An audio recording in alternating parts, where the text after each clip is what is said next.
starting now.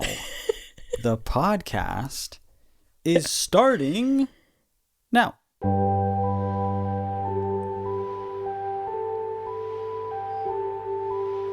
Boom. Bam. Oh, yes. This song goes on for too long. Well, whose fault is that?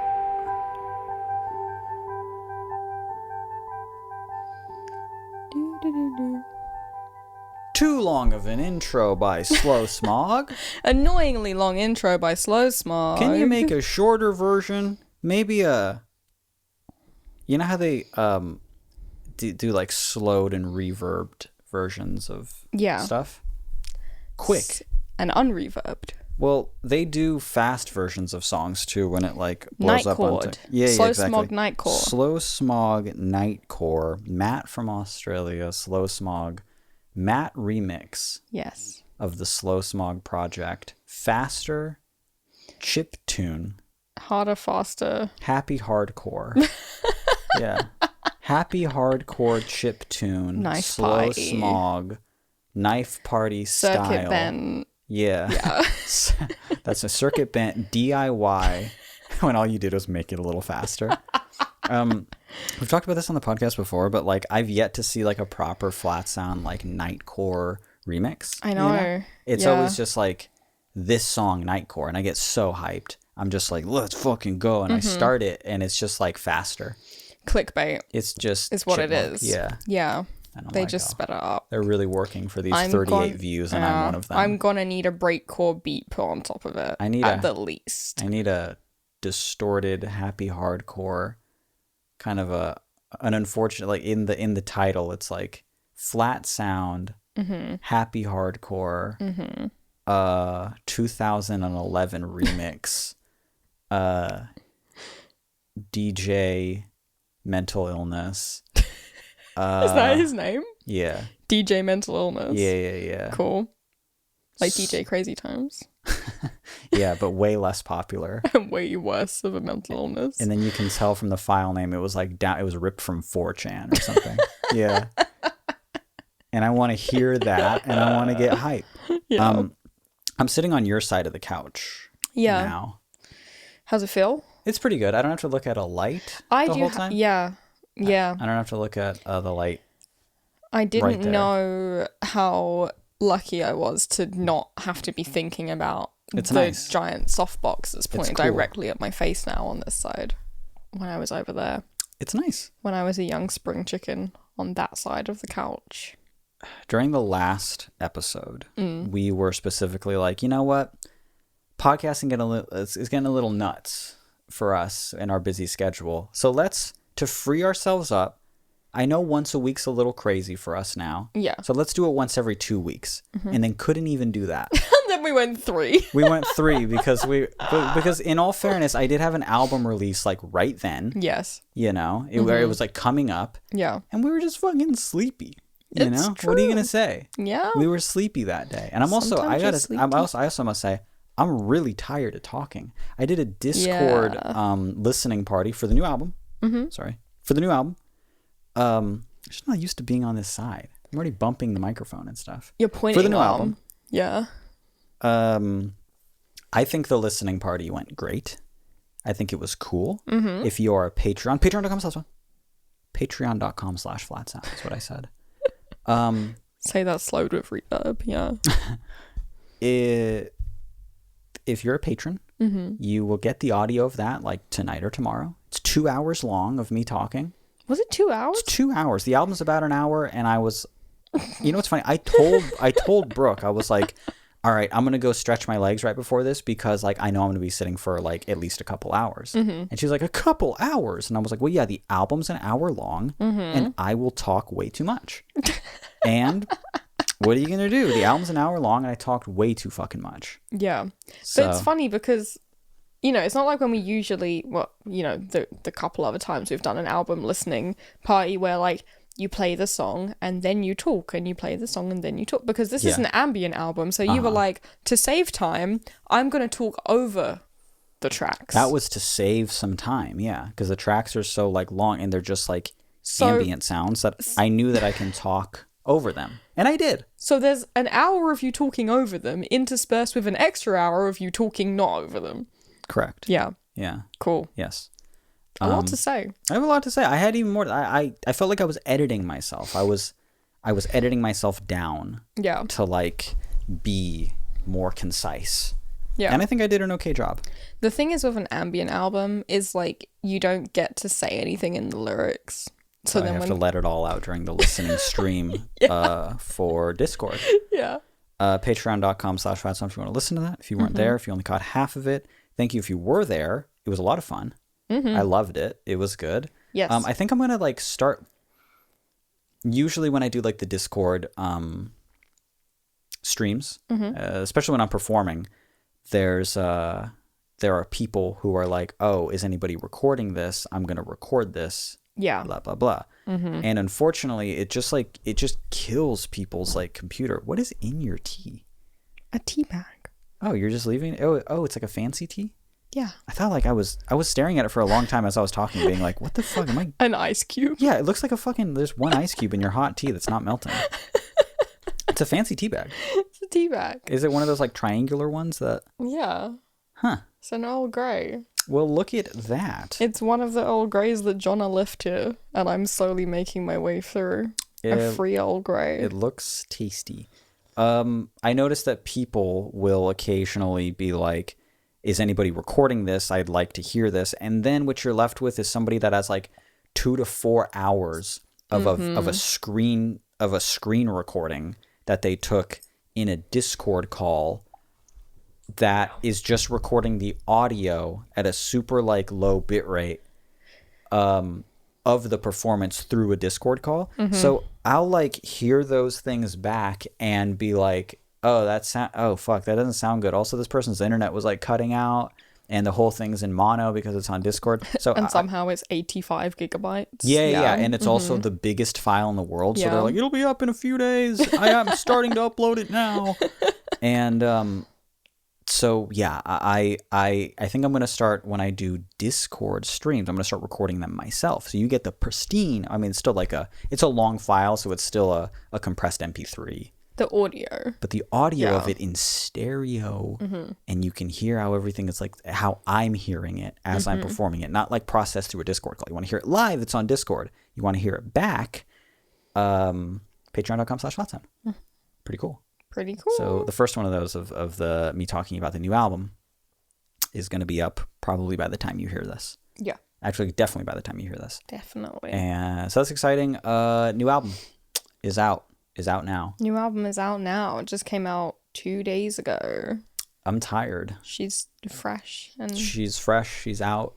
You're tired. I'm tired. You're, defeated. I gave her away. Yeah, that's it. I feel like a father, on the wedding day where he's just tired. He's depleted of all resources and money. Yeah. And then at the end, he has to give her away. She's your problem now. Yeah. Yeah. For sure. I'll say, hey, no returns. hey, she shares my lineage, my broken, tainted blood. So no takey backy. I say to the guy, I say no touchies, and I go like that. No touchies. That means that it can't touch me anymore. That's what we used to do in like the third, fourth, leading up to, probably sophomore year of college. We say no touchies. Yeah. To like trash. Usually trash.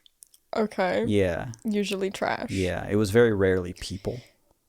So your album is no touchies. Your album's trash. It's your problem. It's your problem. It's trash and it's your problem and it's in the world. If you touched it last, that's what it means. If you touched it last, then I don't. Then it's your problem and it's your burden kind of to promote. And to do the PR of. Well, that's true. That part is true. A lot of people don't know this, but that is true, that it's their problem now, and it's on them to actually make it.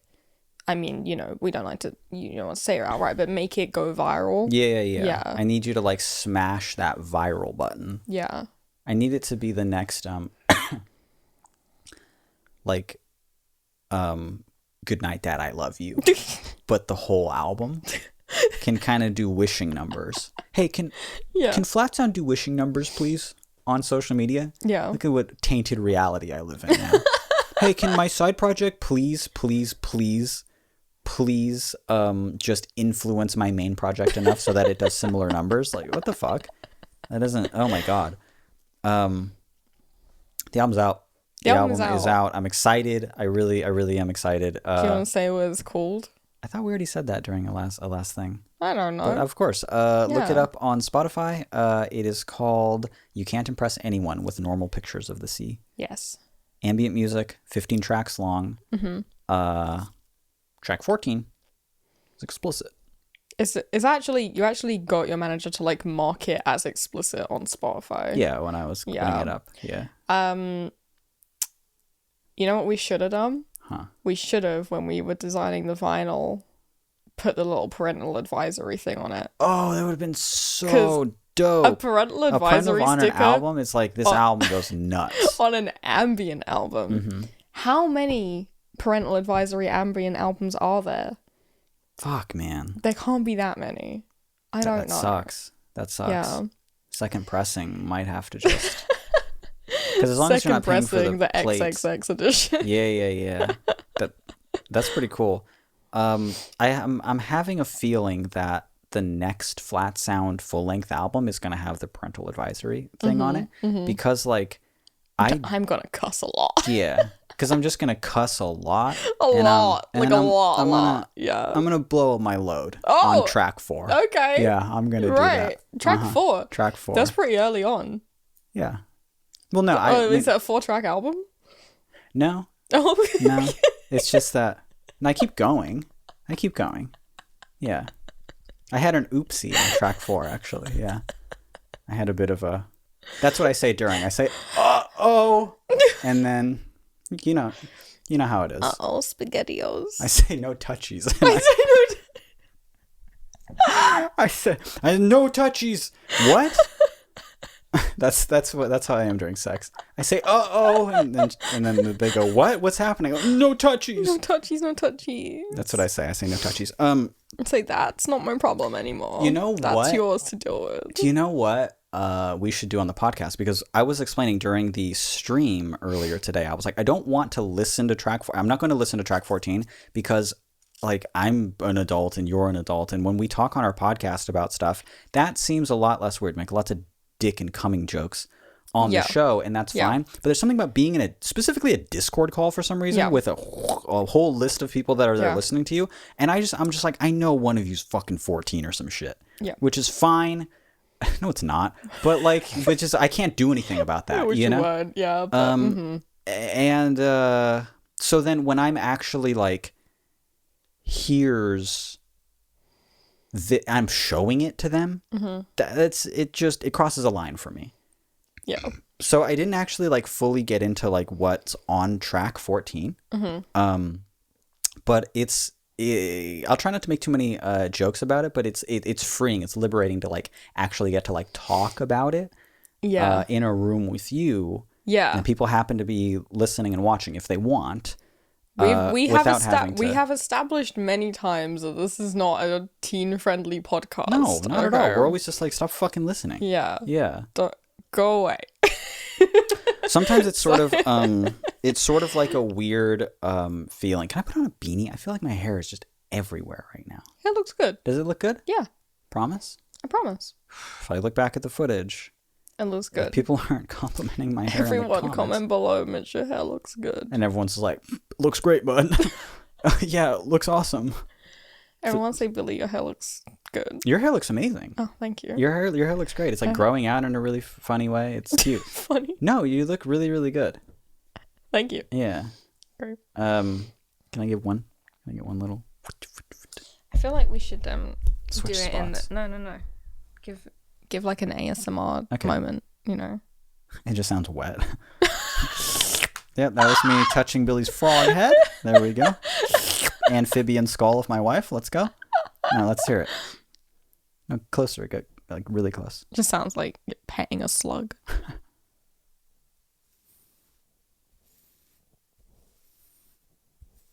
I don't know if they'll be able to hear that.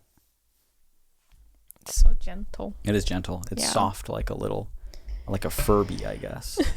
Yeah. It's soft like a Furby. So on track 14 of the new album, there's the name of the track is End of the Opera. End of the Opera. Yeah. Yeah. Beautiful track title. Yeah. End Not of the opera. Opera. Opera. Mm-hmm. End of the Opera. And gorgeous. Yeah. That was one of the last tracks I named because I was like, this one has to be perfect. And there was no like solid track title for it. Yeah. And you were still in Europe and I was here with Brooke and we were just like on a walk together and we're walking around the whole time. And I'm just like, no, Yeah. No. And then I sat with it for a long time after we came inside, researching stuff online, looking up synonyms for stuff. What does this mean? How do I, this is the time that it was. This is the time of year. We landed on End of the Opera. And I was like, oh, it's beautiful. It's beautiful. I love it. It took me like hours to think of that fucking title. I feel like naming tracks is always important, obviously, but I feel like especially for anything ambient and instrumental, it's true. In any kind of instrumental, classical noise, whatever, the naming of it so influences like how you perceive it when you're listening to it. I think, it's the only little like real shot you have using words to like little hint to what the story is to you. And it's really cool. It's really neat. So I really love that one. There's old audio from 2014 of me getting some head on the track from 2014. I was 24 years old. Yeah. And the story behind that was it was an old partner that I had. We were together when we were like in high school, and this big like influential, important relationship to me, and like all high school relationship, most of them, it just fucking exploded in my face. Like the thing was just toxic, awful, and a learning experience for everybody involved, and somehow the neighbors as well, high school relationships go only one of two ways, which is completely forgettable and not important. I know what you're gonna say. Yeah. They last forever, right? Is that what you were gonna say? What do you mean they last forever? I know people that are still together now in their 30s that were together when they were in high school or just out of high school or something. It's either they go explosive or that's your forever partner. I guess that's any relationship. Well, no, I guess it doesn't have to be explosive, or a lot of relationships I've had ended really great, really nice. Okay, I'm gonna say high school not so much. For both of us, for example, who did not evidently stay with our high school sweethearts. I'm still texting Laura, actually. I've been meaning to tell you that, and I thought now would be the best time. That's good. Yeah, that's fine. Yeah. You put me off track now. Sorry. Now I'm worried about it. I'm worried about her. You can look through my phone if you want. Just not the text. And just not Laura's text. You can look at my calendar app. Yeah, you can look at the calendar. All of them are like, call Laura. Yeah. Continue hiding the weird Laura thing on Tuesday that day. You were saying, and I don't remember. When it comes to our relationships when we were younger. In high school, either they were completely like, almost forgettable, almost platonic, like, oh yeah, I did that, isn't that funny? Have no feelings about it whatsoever, or they were borderline traumatic. Yeah, yes, dude. Just the most explosive, drama-filled, like, it's ridiculous. Hormones are just fucking running rampant in everybody's bodies. Yeah, and you're having the most like, and I'm not like. It wasn't good. Like it's not. Everything is the most it's ever been. And not in a great way either. No. Like I also know people who are just like, oh, I feel like I really missed out because I didn't really start being like sexually active until like later on in life, or I didn't fall into a relationship. You dodged a bullet. It was only a detriment to my life. Like it was all it sucked, But one of my partners, we were together for a little bit, even getting together. I shouldn't even, just the way we got together. Let's just say I was being a shithead. Like you were being a fuckboy. I was being a fuckboy at the time. Yeah, you were fucking around being a fuckboy. Yeah. That's just too, oh my God. Ugh. Yeah, it's just me in high school. Ugh, yuck. Looking back. But at the same time, attaboy. You know what At I'm the saying? same point, yeah, buddy, brother. Give myself a little fist bump. Fuck yeah. For that one. But both of our wrists are so thin because it's me fist bumping high school you, yeah. And we, ow. Both break immediately. Yeah. Soft little Shattered. brittle bones. I'm not going to get too into the track, but the relationship just exploded, no longer speaking until way later. Now I'm 24. And at that point, you're like... So fast forward like many, many years. And then you're 24 years old. And at that point, it's like we've already not seen each other in so long. They've like moved somewhere else. And we kind of start to talk again in this little gap where we're both like single for the first time in forever. They were exiting a long relationship. I was exiting a long relationship. And they hit me up. And I was like, oh, what's up? How have you been? What's up? How have you been? This is fun. How have you been? And they were very just like, I want to hang out. I'm going to be in town. And I was like, you want to hang out with me? That's yes. The answer is yes, by the way. The answer is I'd love to. Yeah. Oh, I'm so excited, by the way. And I was, because it was just like one of those things when you're younger, I was like, you'll probably never see them again. And now you're like, you will see them and you're going to hook up with them. And that's so exciting. We're already like sexting and stuff about it. Yeah. So it's been well established that we're going to hook up. Yeah. So being the stupid little annoying artist, we're both artists, you know? I was both like... creative people, yeah. I was like, hey, so there's something like weirdly beautiful about us like having this big explosive relationship when we were like much younger. And now getting to explore that again for the first time as adults. Would you be totally against me recording the first time we hook up? Just audio. Just the audio, because I'm just interested in the audio of it for something maybe one day. Yeah. And they were like, that would be amazing. That would rock. I think that's beautiful. And I was like, thank you for not thinking that's weird. It's kind of a big ask. Yeah. Very cool that they were down. Yeah, I wouldn't have asked even if I thought that they would. That made it sound like I just wouldn't have asked, and then I have still done it. No, I wouldn't have even felt comfortable enough to ask if I didn't know them to be a person that would be like, no, I think that's really beautiful. That was a cool idea. Yeah. So I felt comfortable enough to ask, and then did, and they were like, that'd be beautiful. So they came over like the next week and recorded us bumping into each other. Hey, what's up? Blah, blah, blah. Walking through like a field together, talking and hooking up. So you hear sucking sounds, you hear moaning, you hear gasping, but it's way in the background of the track. It sounds just like, you know, before when you were like, you know, like petting a frog. Yeah. Yeah. Stroking a slug. That's the neighbors were like, who out there stroking they slug? Who out there petting they frog? Yeah, that's what it sounded like. So yeah, there's an explicit... You were outdoors also. Yeah, we were outdoors. Yeah. Beautiful field recording. Literally a field recording. A field recording. In a field. Yeah. Yeah.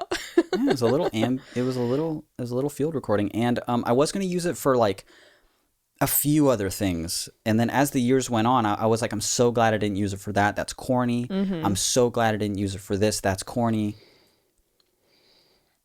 And then when I was adding audio to this album, I was like, I mean, I have that ancient recording from 2014. At this point, nearly a decade old. At this point, yeah, nearly 10 years have passed. So it's almost like I've always kind of done that with flat sound. I feel like the more time passes, the more I separate myself from that, and the more it feels, I guess the less it feels like voyeurism, you know? Because I've separated myself from that person so much at this point. I was the same way when like I wrote all of Sleep and I Clung to You in a mostly very happy relationship. But I was pulling back from high school relationships at that point. I was in my early 20s and I was pulling back, and I felt much more comfortable doing that. I never felt comfortable, and I still don't, experiencing something and writing about it immediately. Yeah. I almost like, I feel like I'm doing myself a service as well as the other people involved when I give it a lot of time. And then I feel like I can write about it and experience it more realistically, you know? Yeah, because then you also have like, you know, the advantage of having more perspective on it. Because it's not happening to you right then. You know? Realistic perspective. Yeah, some more like context for it. Like, okay, what did this actually mean in my life? Where did it go? Where did it not go? You know? Right. Yeah. I feel like I would have written a lot of like, even more than I did, like angsty, kind of like, but almost like sort of unfair songs. Like when you hear You Said Okay, I'm just complaining, you know? I'm just fucking, what am I on about, you know? Mitch is be complaining. Oh, yes. And with the weight of the... And I was just like, oh, shut up, dude. You know, shut the fuck up. And that happened like right after. Like I was writing about something that just happened. You know? So it's really explosive and really cool. But like, you know, the song's cringe to me now, you know? The song is totally fucking cringe to me. Yeah. So, yeah. The album's out. The album is out. The album's out. The album is out. Check it out. Please listen to it. Let's get specifically track 14 trending. Let's not do that. I'm still just like, it's a beautiful part of an ambient music album. Yeah. And I think that it's really gorgeous. But yeah, there's that audio in it. And I stand by it fully. I think that it's beautiful. I think that it's cool. It's just kind of like the older I get, the more the more kind of, I don't know, the more like careful I am about stuff like that almost. But then again, I feel like I'm just talking now, but with the album I'm working on, like the Flat Sound full length album that I've been kind of moving in the back of my head. Yeah. A lot of it deals with like, a lot of it's about grief and sex addiction and really sad subjects like that. So in a way, I feel like more stuff like that is coming, but I don't know, just kind of in a different way, in an ugly way, almost, you know. But I feel like I Clung to You did it in an ugly way too, so that was cool too. It did, and I love that. Obviously, a lot of people love that record. Yeah, I like it. I like the darkness of it. You know, it's nice. No, I'm a big fan of a dark, visceral touch to a beautiful artwork. Yeah, I like when it's dark. I like when it's visceral. Yeah, but I think End of the Apora does it in a way that's very beautiful. But let's see if people agree. Yeah, let's see if people agree. So I don't know. Also, it's worth mentioning, that's like the 5th version of that song where I had eventually turned that audio really far down. Yeah. Because the one I was about to like turn in, I took some time away. I came back. It had been mastered. I listened to it again and I was like, oh, too loud. Too loud. Like half the song. Too wet. Yeah. Sounds like the fucking Ken Kniff skit on the Marshall Matters LP where Violent J and Shaggy are sucking the guy off and it just sounds... you know, stop. the whole time. Yeah. I'm like, it sounds like that. What the fuck was I about to do? Oh my god. I know what you're going for. No, I want it in the background. I want subtle. I want what is that? And then you really start paying attention. You really when something's in the background like that, it forces you to zone in and really focus on the sound and really kind of be in the song, you know? Yeah, whereas, and there's something really pretty about that. Yeah, if you do the opposite and it's too obvious and it's Ken Kniff skit. Yeah, they're just turning it down at work then, you know? Yeah, then it makes you like shy away from it, yeah. Right. When I heard that interlude on that album, I was probably in like the 4th or 5th grade. The Marshall Mathers LP? Yeah. Yeah, and I don't think a lot of people know what we're talking about. For those who do, it's just like the sounds of some guy being sucked off. Just on a wildly commercially successful Eminem album, yeah. And I didn't know until I was older, then I revisited the album. Yeah. Because I wasn't yet a juggalo. Yeah. But I heard it as a kid, and I was like, that's funny and stupid. Yeah. That's funny and stupid. And then I heard it years later, and I was like, "Oh my god!" The whole point of the fucking track it's about Violent is that J. it's about Violent J and Shaggy of the Insane Clown Posse on the same fucking album that Stan is on. Yeah. On the same album that Crazy. fucking the real Slim Shady is on. Mm-hmm. That's nuts. Yeah. It's kind of a great shout out. And the craziest thing is it's not even the wildest track on there. No, it's not. Yeah. No, those I Terrible cannot. album all around, really. Yeah, horrible. Horrible thing. One of the most popular bad releases is that one. Yeah. And if you stand by that one, it's a little bit difficult to, in the year 2023, to be like, no, it's brilliant. You just don't get it. You see, he like wants to kill his wife in front of his kid, and his wife's a real person, and he's using a real name, and is like outlining exactly how he'll do it while he just like yells at, yeah, I guess, but he's doing it kind of for a, I mean, you have to understand, she was like being a total bitch, though. She was being like a real fucking bitch the whole time. So like, yeah. You know, like I have an ex like that. So, and I guess well, I don't want, no, dude, it sucks. You know what's cool about ICP? Mm-hmm. Is that they killed like pedophiles and racist cops and rapists and stuff. Song about killing. What's up?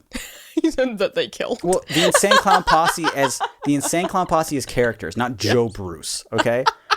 But I'm saying as a group, they're characters. That's what they were doing. So we're looking at the whole concept of just like, yeah, it's just art. It's like, yeah, but for what reason? But for what reason? Is there morality to it at all? Well, you see, the reason is that I don't know if you've actually heard this before. I don't know if you're like aware. I do know that Kim was kind of like, yeah, she's like really mean to him.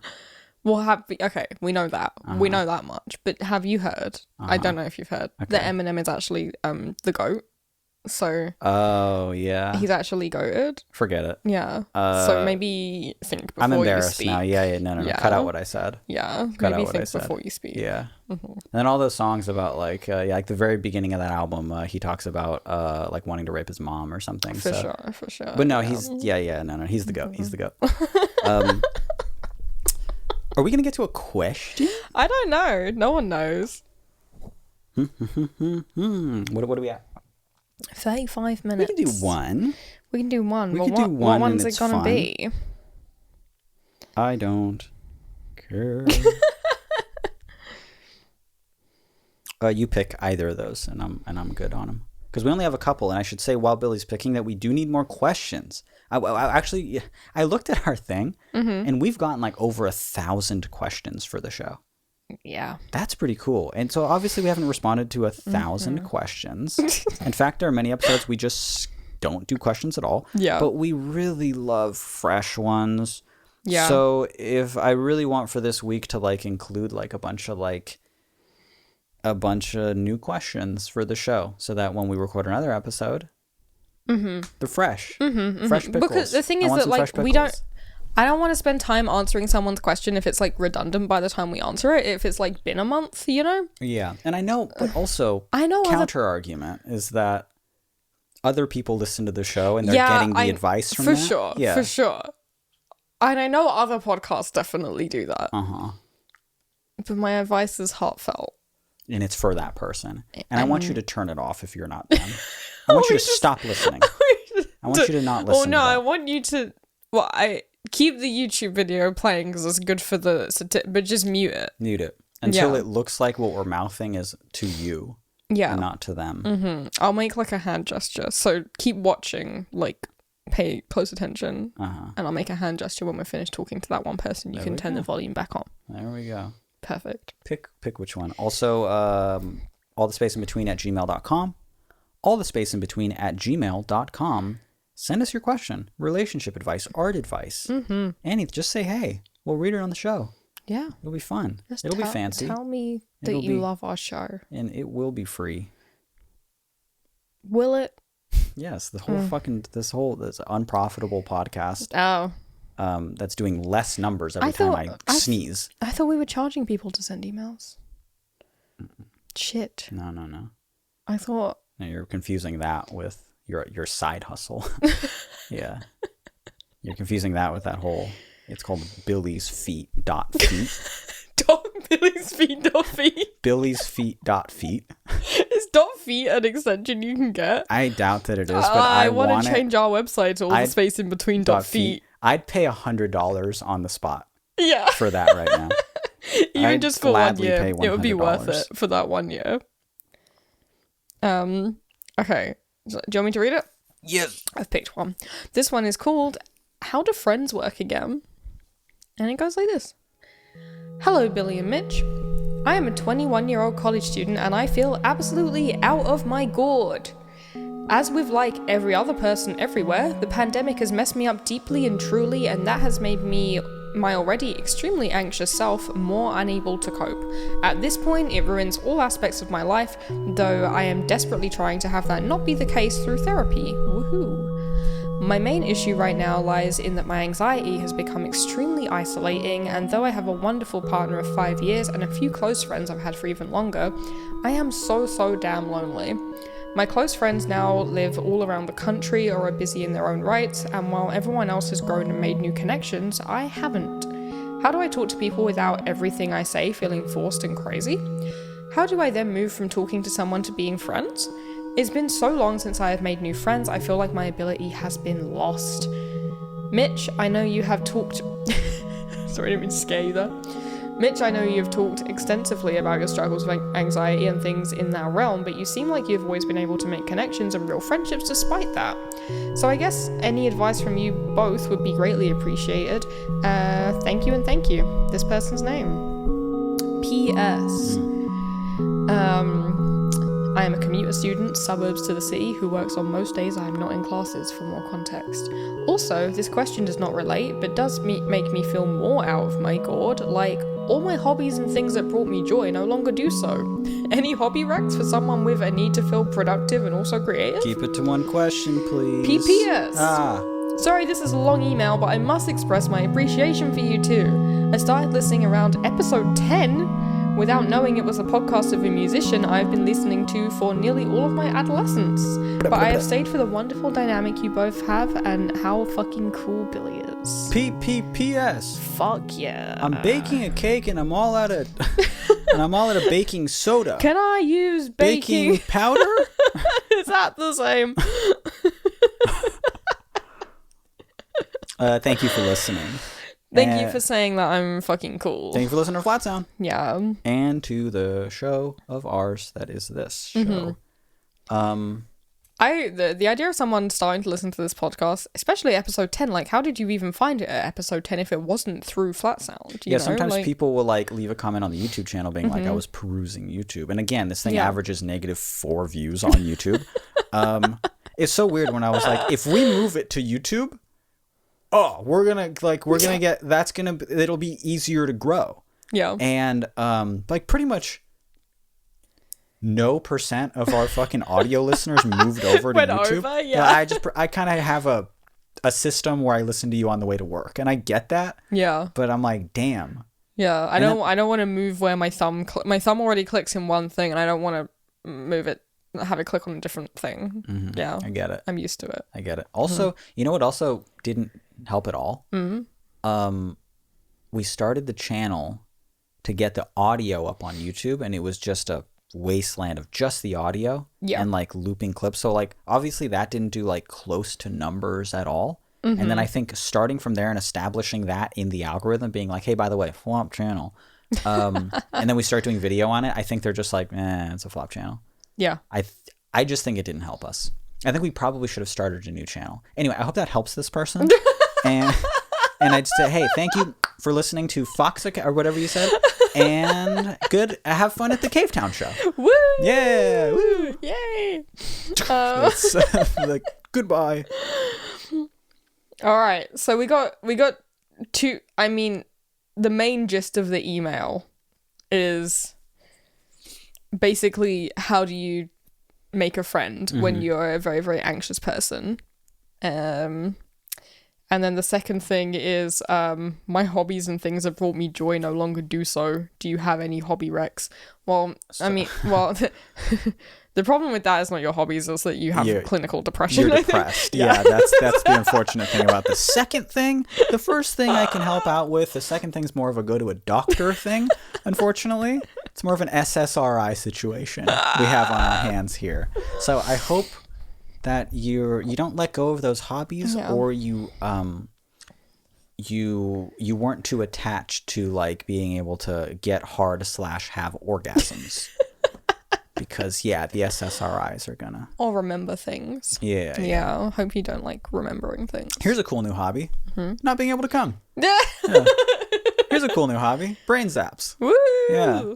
That's pretty fun. The first thing. Yeah. Also, the second thing could be a mixture of a lot of things. But you might honestly be a little depressed, to be honest.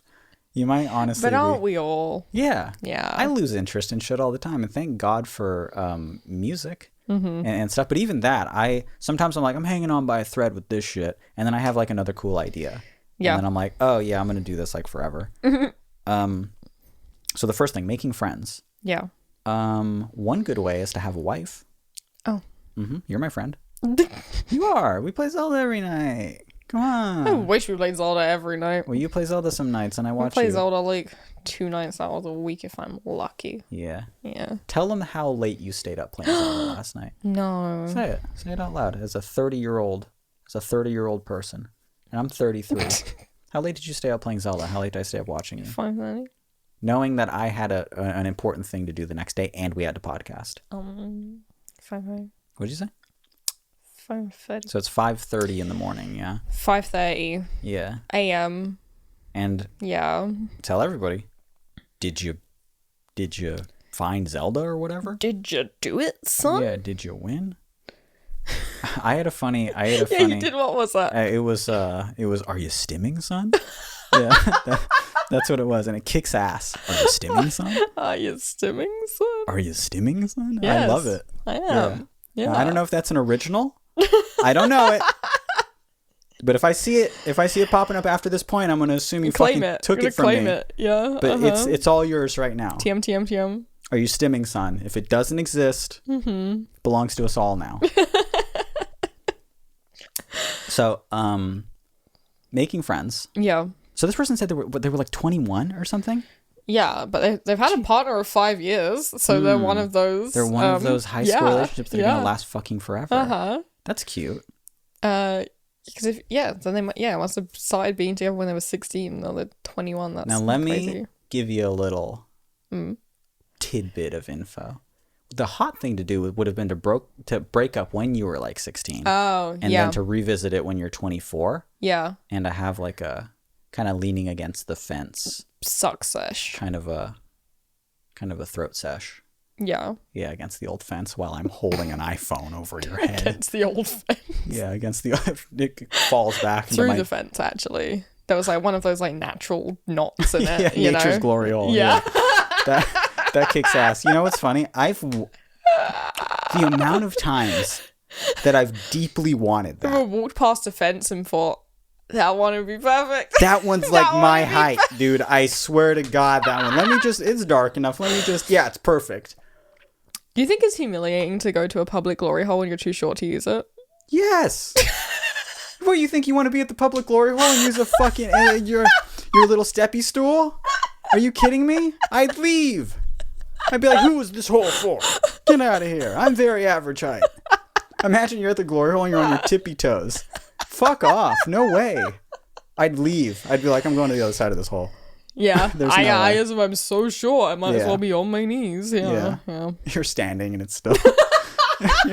They got some giants on the other end of this. This is not fair. All right. I'm going to do this quickly. I'll stop at 3 and I'm out of here. Just stomp away. We're sidetracked. The person's 21? Yeah. Okay. The person's 21. So that's fucking... You're the perfect age right now, at the perfect time in history for you to be losing all your friends.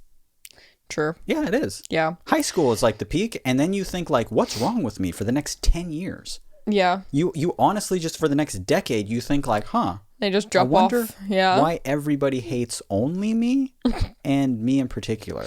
You know? My advice 1000% is the internet. It's the internet. I was aggressively agoraphobic.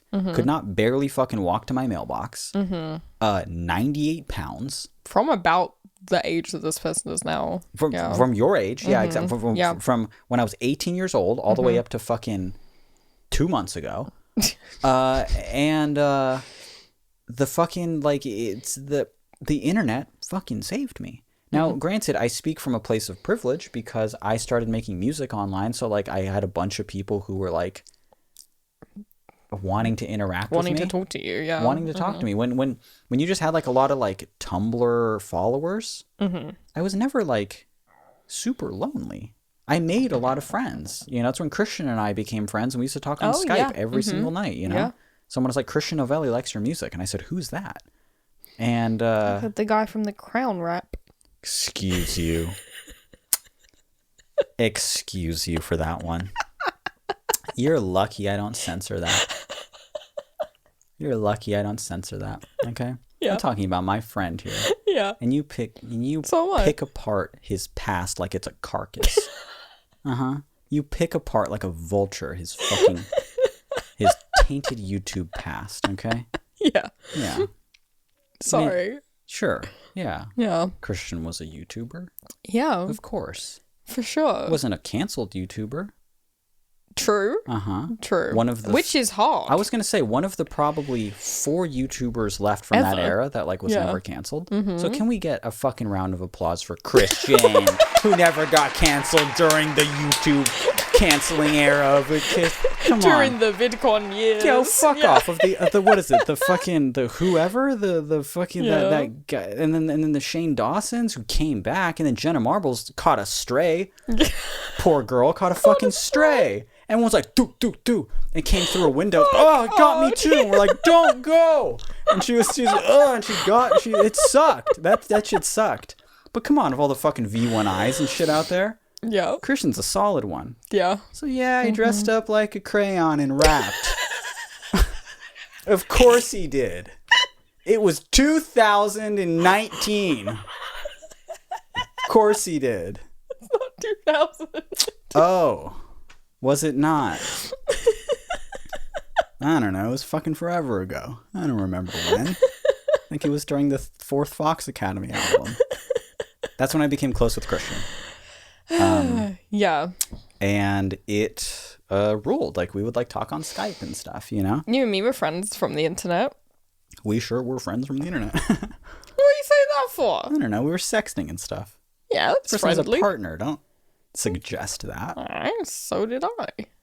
That's true. That's true. You were in an open relationship. Let's establish that. You were in an open relationship, and then eventually came to see me, and I was like, "Fuck." Yeah. I have a ring on my finger now. Yeah, got my ass. Yeah. No, I've look, you meet wonderful people on the internet. That sounds like dangerous because our parents were always just like, now remember, every time you log on, there's a 50-50 chance you're getting abducted. And I was like, whoo, just thinking I was lucky the whole time. So like, you know, you do have to be safe online, but like everyone's online now, and everybody like just join Discord servers and join. God, if you just go to patreon.com/flatsound, you can be part of the home.html server, and it's just full of the most amazing people. Look, it sounds like a fucking cop-out and a shill. It's kind of a cop-out the way I'm saying it. It's a kind of a cop-out and a shill the way that you're saying it. It's a facsimile of a sham. Yeah. We can establish that. Yes. Yeah. It's a farce of a facsimile of a sham. Yeah. These are way too big words for... But during the live stream, Brooke was like saying like, oh, the Patreon Discord is so cute. Like, people have become really good friends from there. A load of people have like met up with each other. And I was thinking about it. People start dating. Yeah. Yeah. They go fly to see each other and shit. People have literally met on the Flat Sound Discord, started dating long distance, and then someone we know from Canada moved to Germany to be with the other person. That's dope. And they just live in Germany. They're in love. Leading an artistic life together. So someone else from Germany, I think, moved to Wales to be with someone. We got people moving different countries multiple times. Moth, my good friend, is sadly a Flat Sound fan from the Flat Sound server. Yeah. Cringe for me, but they are. Cringe for you for sure, because like, unfortunately, some of the people that listen to Flat Sound are like really cool and nice. Yeah. So like, obviously, it's important to like. I feel like we keep a distance for a long time until we're just like, okay, that person's cool, and they're like in like their late 20s. So let's Max, get over here. Come on, man. Get the hell over here. Come on, we need help. We need help moving. You're tall. Come on, play D&D with us. I hang out with Moth like every time I go back to Europe. Yeah, that's true.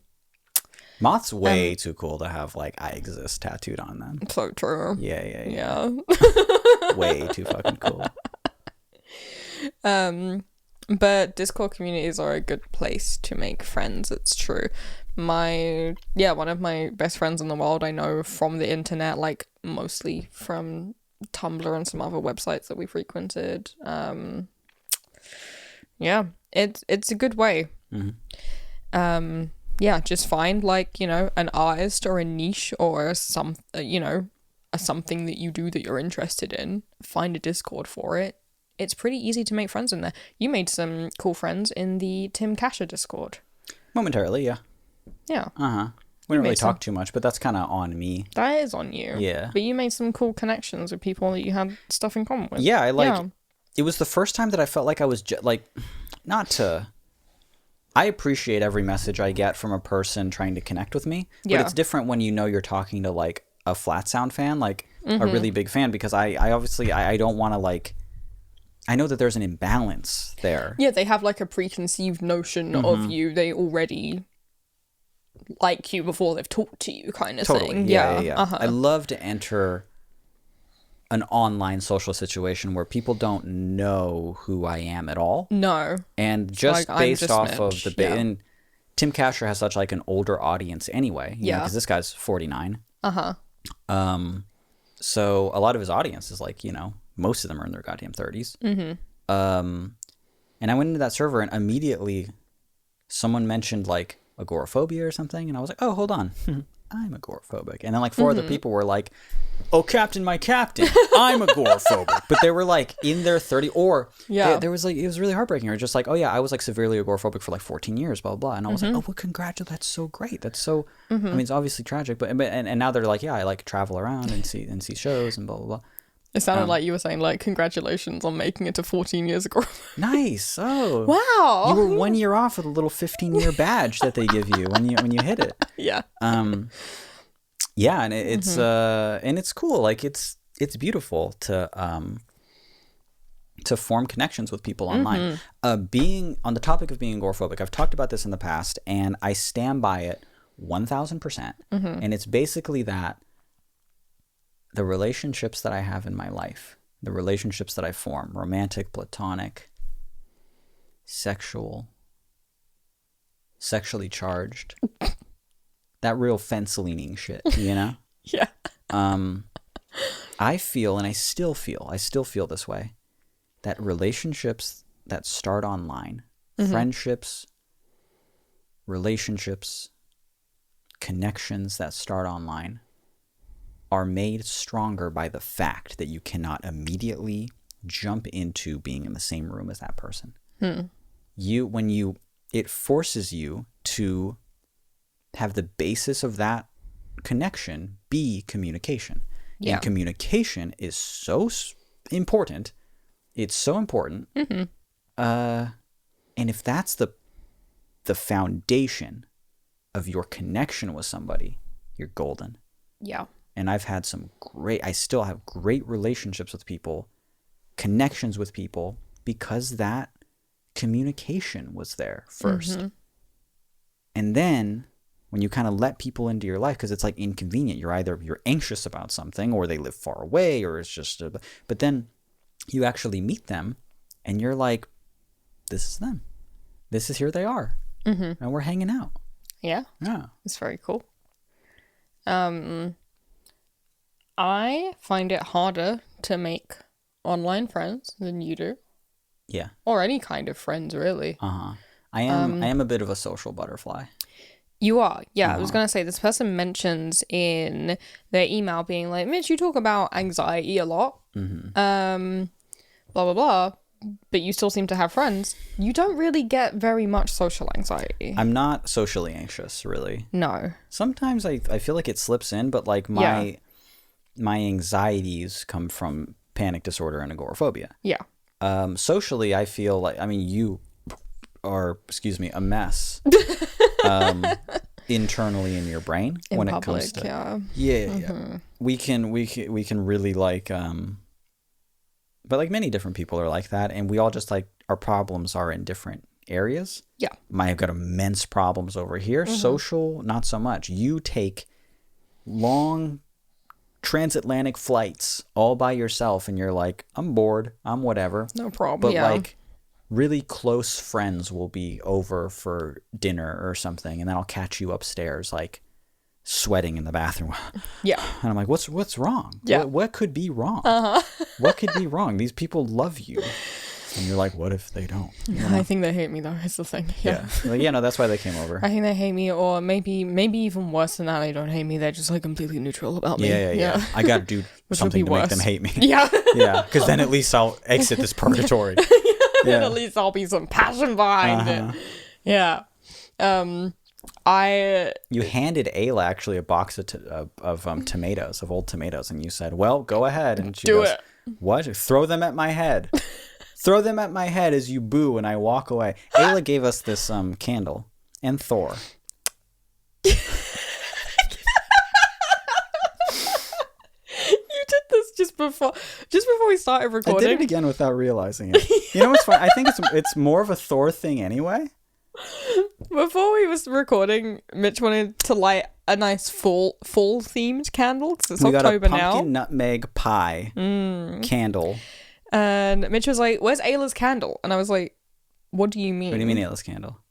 And he was like, the candle that Ayla got me. I was like, the candle that Ayla and Thor both came round with in a package to say happy album release day.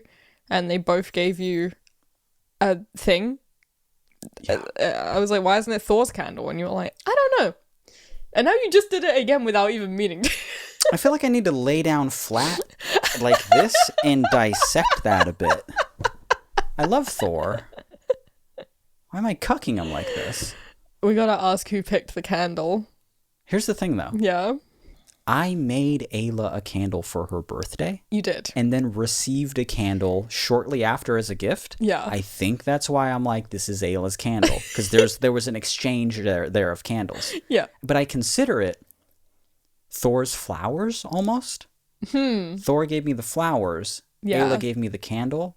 The plushie was kind of a both of them gift. Yeah. And the Oreos and Sprite, they were just feeling silly. Okay. Yeah. That's how I see it. I'd like to know if you were right. Yeah. I think first of all, I think it was Thor it was really nice. And our friends came over like an hour after the album came out. Yeah. Knocked on our door randomly and was like, let us in. And they go, happy album release, and had a bunch of gifts for me, flowers and candles and a card and a card and a little stuffed fucking squishmallow that looked like doesn't really look like a squishmallow, but it's a little vampire cat. It was really cute. Yeah. So thank you, Ayla, for that. Means a lot. Just funny as all. Funny that you did it twice. Yeah. I did it again. It's because I gave Ayla a candle. Yeah. For her birthday. I like made her a candle. Yeah. Me and Brooke did. Yeah.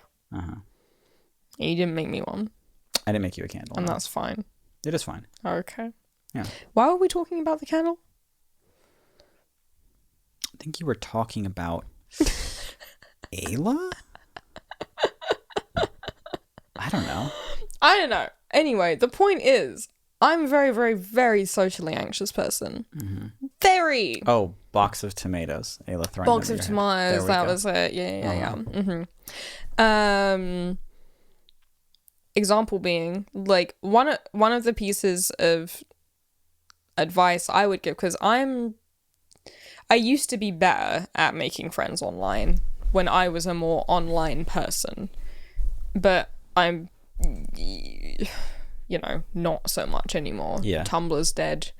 I deleted the Twitter app. It's tough to be online now. I have my Discord, obviously, and I love everyone that's in that and a part of my Patreon. But Everyone? I'm just... Yes. Oh, I thought we were gonna... I thought I could get you in some... Apart from that one. Let's all vote in the Discord and see who it if is. you can guess that it's... Who's the weakest link? I want to just say someone is it's a joke, but they're all really good. All the people in your server are really good, and I would feel really bad. That's true. Sarah. How dare you? Because we don't know which Sarah it is. Because there's like 3. Yeah, the Sarahs can fight amongst themselves. I'm not so good at it because I'm bad at texting people back. I'm nervous and always avoiding conversation. I find it easier to actually just go somewhere and be like, hello. And the way that I've done that since moving here is, because I moved to a completely new continent over the ocean and then over the whole rest of this continent.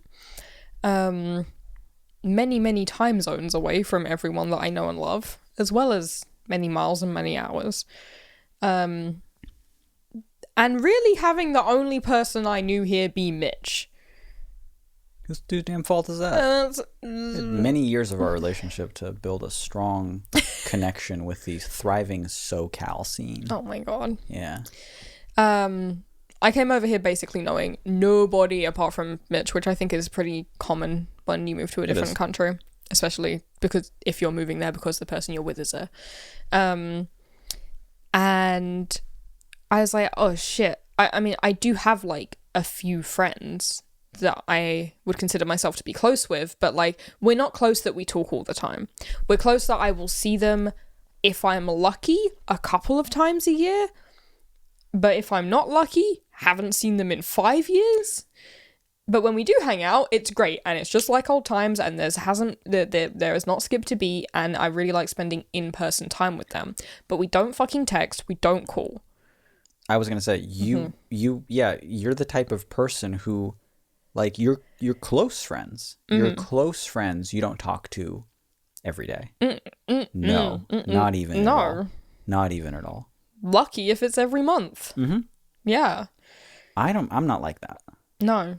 I have a problem like keeping up so many like close relationships, and I feel really bad because I'll fall behind something. Oh shit, I didn't see the last 3 messages. I haven't seen this shit in 3 months. Oh no. But it's like a person, and then I'll fall into a habit where I talk to that person a whole lot. I'm trying to wrangle down June right now so we can play some more Smash. Yeah, I'm used to like having like normal, consistent conversations with people. I'll call Jordan like once a week, at least when we're being really good. When we're being really good, we'll talk every other day, Yeah, no. Yeah, that's just what I like. But anyway, I came out here and I was like, oh shit, my friends who I don't like really talk to very often anyway are now like in a different time zone also, which makes, texting and calling near on impossible. I need some fucking friend over here. Especially because like it's hard to have you, obviously, and I love you, but we don't do things out of the house very much. No, so there's not an excuse for you to like use that as leverage to... Yeah, we don't like go out on dates or anything, no. And I'm like, fuck, I need like people to do things with. Shit, I don't have any friend. So that was like my main reason for like starting to volunteer. And I started volunteering at like the LGBT center here. And one of the best decisions that I've made. And now I'm like, I help out with like most of their events. I'm on like the committee for like their youth program and stuff. I know everyone who works there. I know like a lot of the regular volunteers. It's very fulfilling, but also gay people a lot of the time are cool and funny, so it's a good place to make kind of a friend also. But a good example of me still being a socially anxious mess is that although I, meet these people and they're also usually very keen to be friends with other queer people, so they'll like invite me to a group chat, be like, oh, we should go out, blah, blah, blah. But then when I go to an event, I went to an event yesterday, it was the gala, it was the LGBT Centre's annual gala, where they raise all their money for like the whole year, basically. Tell them the theme. Tell them the theme. The theme was denim and diamonds. Let's go. Yeah. And yeah, I looked really good. Just imagine me looking really, really good, because I did. You were dressed up as Lil Nas X, actually, during the... I wish. No. During any era. Yeah. But it was very camp, it was very good. But I volunteered to help out between like 12:30 and 4:30, and then was there for the event, which was like 5 till 9 p.m. So I was there for like 8 hours. And at like two separate, one time just like in the volunteering part of the day, and one time during the event, I have to just like go into one of the bathrooms and just lock myself in there and then just like be alone and hyperventilate for like 20 minutes. Even though I'm surrounded by lots of nice people who are only good intentioned. People who like you. People, yeah. Mm-hmm. So when you're running to the bathroom to have an anxiety attack and stuff, my experience with that was always like, I'd be literally playing a show. Yeah. And I'd start to feel like I'm having a panic attack. Mm-hmm. Not social. Not even because I'm on stage. Yeah. Because I'm like exerting myself, bringing myself. It was just like an exercise induced panic attack. Mm-hmm. And then I'd be like, I gotta go to the bathroom. I'll be right back, everyone. Hey, drummer behind me, play one of your acoustic songs. Let's go. Mm-hmm. Or something like that, you know? Play a drum fill. Yeah. Just fill it out. But the reason I was having the panic attack is it's that classic like fear. Mm-hmm. Oh no, I'm having a panic attack. I better go to the bathroom so I can have the panic attack in case this panic attack gets worse, because the thing I don't want to have is a panic attack. Yeah. I do not and would not ever go into the bathroom and say, oh no, people don't like me. You know? I wouldn't. When you're panicking at an event like that, are you still having those same thoughts that are like, people here don't like me, or I'm silly, or... It's not usually that they don't like me, it's that I'm like not doing a good job at being in a social situation.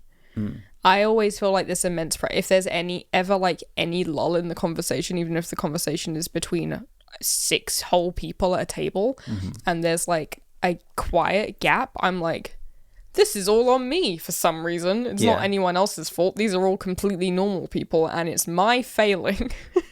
I like that there's a natural lull. I like when there's when I'm talking to people, whether we're in a group call or we're hanging out with people or anything like that, and we're talking and blah blah blah, and we're talking. I like the awkwardness of it. I like that sometimes it's a little awkward. I like that because it reminds me that like all of us don't have to do perfect all the time, and real closeness for me is like being okay with experiencing that sometimes, because it's almost like, yes, it's hard. It is hard. But talking to that person, getting to speak to them, having a connection with them is worth it. Yeah. Is worth the discomfort. And I just I actively enjoy it. I actively enjoy like when the conversation goes a little bit awkward, or even like when somebody does something and it's a little bit awkward and it kind of kills the conversation a little bit. And then we slowly come back to it. I'm like, yeah, we're all just fumbling around, you know? I don't know. Have you considered that I have to be the best at everything all the time? Yeah, no, I have considered that. Yeah, I have considered that. Yeah. I have to be the best at everything all the time, and everything's my fault if it isn't for sure. perfect. So assuming this person doesn't have that, they could probably just like volunteer in LGBT. I think volunteering is a really good way to make friends while also doing something that is worthwhile and good. I think it's the best idea I've ever had in my life. Really? Look at that. Socially, it's up there. It's pretty good. Yeah.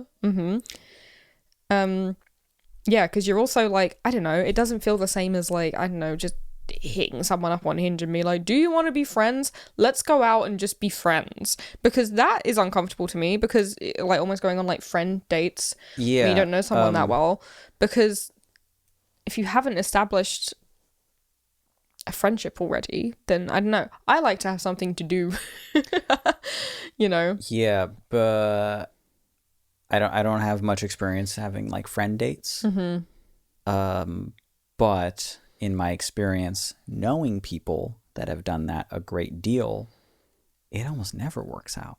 Yeah, I'm also not someone on Hinge or Bumble, and just as friends, and then you're hanging out. And it's almost always very forced. I've never done it for dates either, though. So I don't know. People do that, so I don't know. Yeah. But I love volunteering because you're doing something. The thing you are doing is helpful and worthwhile. You get a nice sense of fulfillment while also getting some social needs met.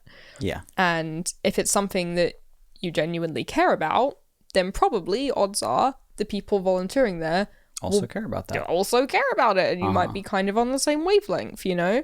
So just a good thing from my point of view. Also kind of helps with it's not a hobby, but it is something to do, you know? Yeah, it is. Yeah. Volunteering is I used to tell myself all the time, like, I think it would really help my agoraphobia if I just like got a job, even though I don't need a job. But if I just like had a job and I just worked a part-time job somewhere involved, because I want to do something, and but then I also feel bad because I'm like taking, like, what if someone else needs that job? I don't really need that job. And it'll really cut into flat sound a lot. And I'll probably just be tired all the time, and I barely have enough energy to do what I'm doing, but I just want to, and then it clicked all at once. I'm going to sneeze. Oh. Remember how it was like impossible for us to sneeze on the podcast for the longest time? Yeah. Oh, and it's gone. Wow, fuck. I sneeze all day. When there's a microphone in front of me, I just cannot do it. Yeah, what with the it kind of clicked all at once, and I was like, oh, but I'm just describing volunteering. Like, yeah. And I'm very envious of your volunteering that you've been doing, because I really deep down I want to so bad. I feel like it's work well done, you know. It's time well spent. Yeah. Volunteering, and yeah, it's a lot of it is very social. God, can you imagine if I volunteered at the place that you volunteered at? You'd be like such a loser compared to me. Yeah. Don't do it. I would show up and I'm, hey everyone, and I'm like, don't do that. Charming, and I'm like the perfect height. Yeah, and not like disappearing to the bathroom for 20 minutes all the time. Yeah. And they're like, oh, they probably think I'm skiving off. Yeah. What does that mean? Like bunking off, like truanting. Truanting?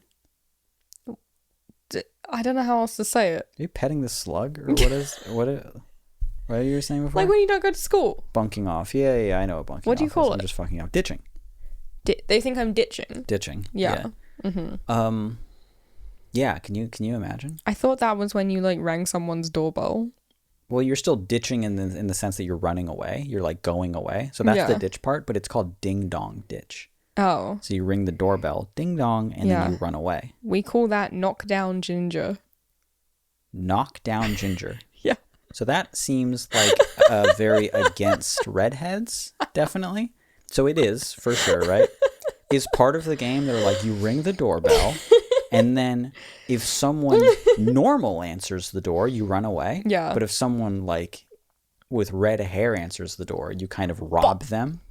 You bop them in the nose. You bop them, boom. Yeah, knock them down. And then run into their house, see if they have any weird ginger children.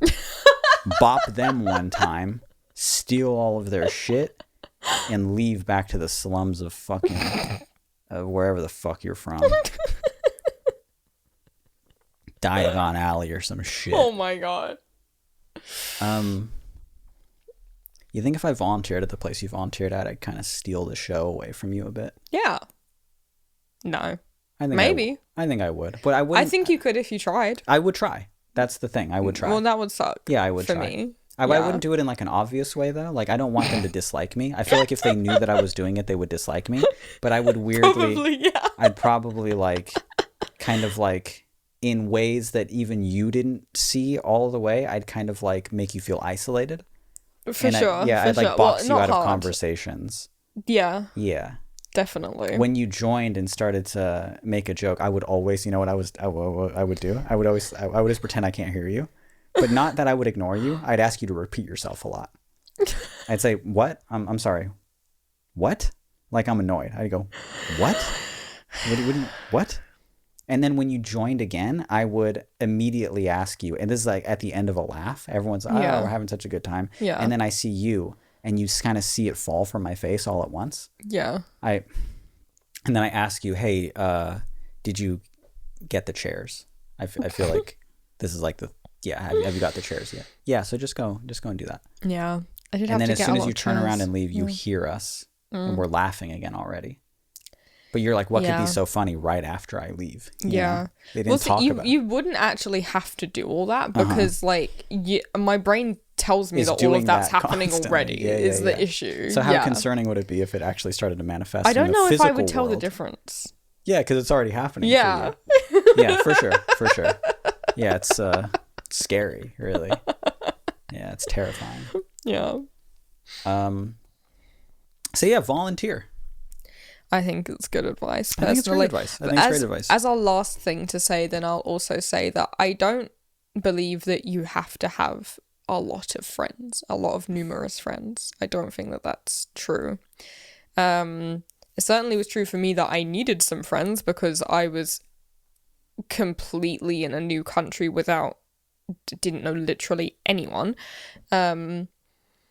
But, you know, I think that having like 3 good friends is enough good friends. Definitely. For sure. Absolutely. But if all of those live far away, it is nice to be able to like go get lunch or coffee or something with someone, you know?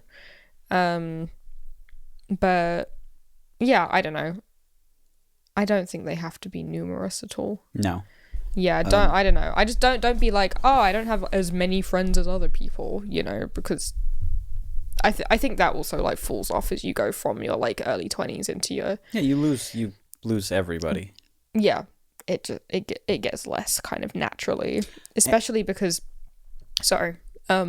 you know, when you're in high school, a lot of people's experience is like, oh yeah, well, I'm friends with these people because I see them every day. So that relationship is getting reinforced every day. And we're in such like constant contact and close proximity that like, yeah, of course we're friends. Of course they're my best friends because I see them 5 days out of 7, you know? Sure.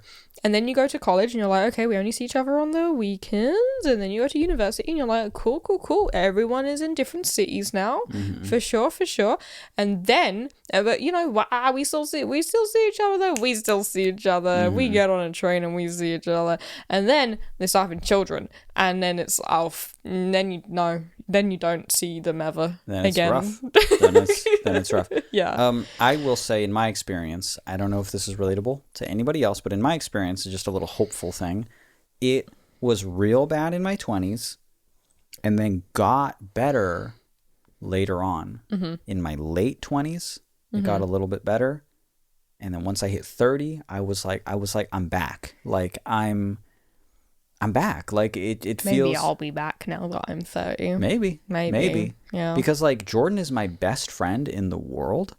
But like for a long time, like, and we'll still have gaps without talking. We're both busy. Yeah. You know, but then we come by and he's like, or we sort of come back to that and he's like, hey, we haven't done a thing in a while. Do you want to like watch something with me? And I'm like, yeah, let's do it. And we talk for hours and stuff. We're laughing, or we'll just cold call each other. And I'm just, hey, what's up? I'm like, I'm just, I'm on my way home from work. What are you doing? And we'll just, but like for a lot of our 20s, you know, we're figuring stuff out. The 20s is, I don't know, like, I feel like people look at, you're in high school and then you hit your 20s and you're an adult and your life kind of starts. But in so many situations, in so many people's lives, you're in high school and things are seemingly kind of okay. You're super fucking emotional and sad and your relationships are going to shit. But then you're like, I'll hit my 20s and everything will be fine. It's like, no, everything will be a train wreck. Yeah. Everything will be fucking terrible. Your 20s, mine were fucking terrible, man. They were really, really bad. And kind of the same thing, like, with Jordan as well. Like, we barely talked throughout all of our 20s. We had little spurts, and then I feel like we should be kind of rephrasing that, or looking at it in a different way, where it's like, just kind of expect your 20s to be shitty as you figure everything out. But my 30s have been okay. Yeah. I've been like, I feel like I'm healthier. I feel like I can handle more things. I feel like I'm happier. I feel like I have things figured out. I feel like I have a deeper relationship with people, and I'm talking to people more, and it does get easier. But there are resources out there. Utilize being online. Volunteer if you want to. But yeah, form connections with people. There are many other people out there that feel the exact same way you do. And you have tons of things in common, and they're cool. Yeah. The whole point of these like Discord servers and subreddits and stuff like that is because people can be like, oh, I'm also really into this video game. Yeah. I also really like Stardew Valley. I also really like this genre of music. I also really like crocheting. And then there's a whole community of people who really like it as well, and you can talk to them. Yeah, and they just want to talk to other people about it. That's the whole reason that these things exist. About that thing in particular. Yeah. So it's cool. Yeah, so it's you're not neat. weird for going in there and being like, does anyone want to talk to me about this thing we all like? And it's like, yeah, that's the whole reason that everyone's here, is because we want to talk. Yeah. Yeah. So you got it. You got it. You got it. I believe in you. Yeah. What's the time of the thing? You don't want to know. It's time to end. Why do we always have these hour and a half fucking episodes? Know. I started this episode. I even texted Brooke, or I told Brooke on the phone before, and I was like, we're probably just going to do like a 45-minute episode, keep it super. You know what? I didn't say that to you, and you didn't say it to me, but I thought the same thing. Like, let's just do a quick one. Let's have like a tight 50. Fucking hell. Cannot have like not an hour and a half episode. Yeah. This has been All the Space in Between. My name is Mitch. My name is Billy. Send us an email. It's not an ask, it's a tell. It's a tell. Send us an email. I don't care what the fuck it says. Just do it. Our email address is allthespaceinbetween@gmail.com. Again, that's allthespaceinbetween@gmail.com. Yeah. Name of the show @most popular email. That's something you said a long time ago. I really like it. Name of the show @most popular email.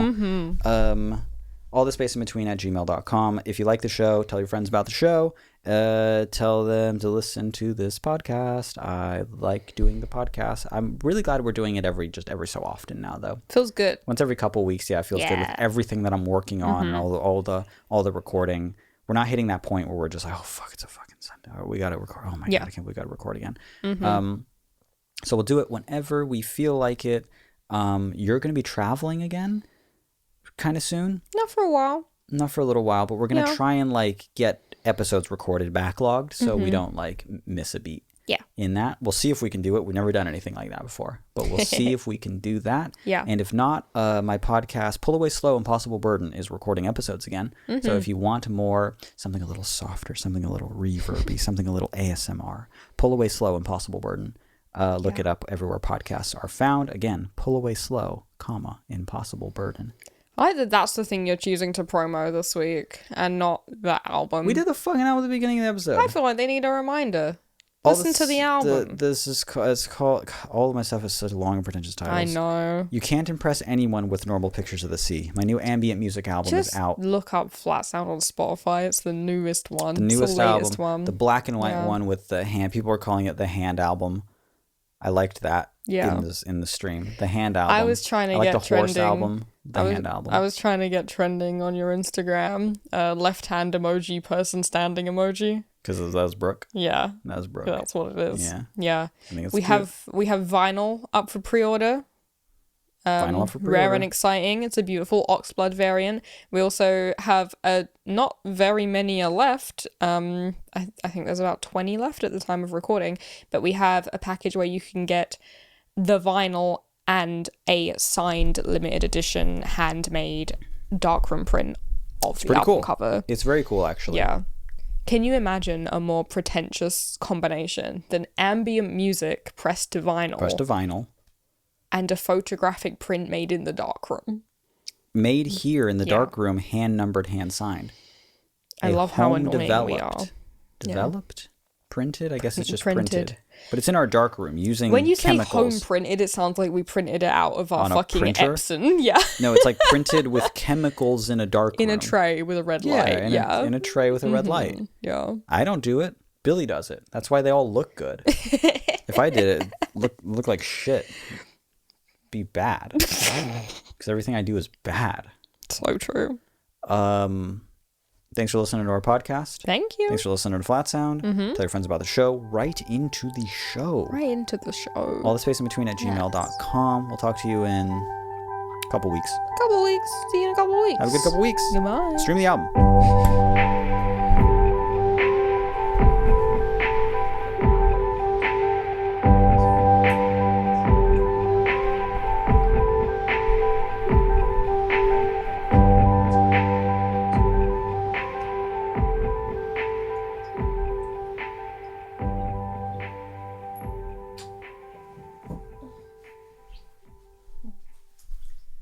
Press stop. What's that? You can't press stop. Oh, right. Okay. 1, 2.